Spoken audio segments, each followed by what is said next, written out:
Omar's play. Can you talk about the level of difficulty as a receiver to make that kind of catch? That catch was probably the craziest catch I've ever seen in my entire life. I mean, to that body control that Omar has is just unreal. Like it was. I can't even put it into words. It was crazy. We'll go Matt on the left and then Joe. Is Fernando ever not that optimistic and hyped up? Like, are there any times where it's almost like he's on autopilot, he's got one speed? I mean, how is he like behind the scenes with you guys?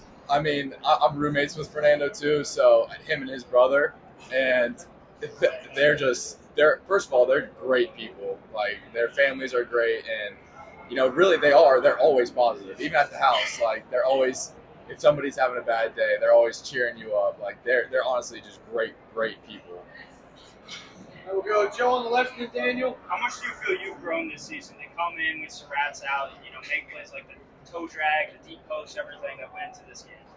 I think I've grown a lot. It helps having probably the best wide receiver coach in the country, and Coach Shanahan, and especially last year learning from Elijah and Coop and Miles Price on the Vikings and all those guys from last year, and learning from these guys this year, it's been so helpful in my personal growth. We'll go Daniel and Zach B. I want to say Siggett mentioned that just late there, the odds, it was probably the lowest odds win that he's ever had. What is it about you guys that just keep fighting, keep punching it? When you could lose faith, you just don't. I mean, Coach Sig is always teaching us never too high, never too low, which we take to heart, and it's especially good in games like this when you're, like you said, we have these very low odds. We have very strong confidence in our defense to go out and make a stop, and put us in the right position to make those last drive plays. Zach B and then Sammy. What makes you confident in a situation like that last drive? What makes you confident in Fernando as a quarterback? Why is he able to get it done?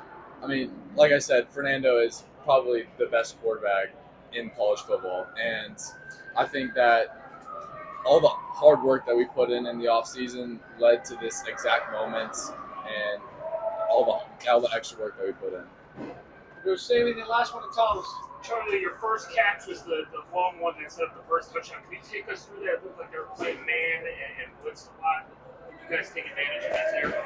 Yes, sir. So, we after the first couple drives, we saw what they were running, and we had this game plan put in, and we took advantage of it.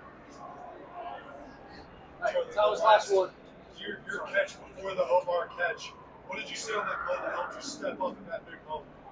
I mean, huge shout out to the O-line and the quarterback for being able to keep protection and give the quarterback enough time to, have trust in me and have faith in me to go up and make those 50-50 catches. Real last one to Seth.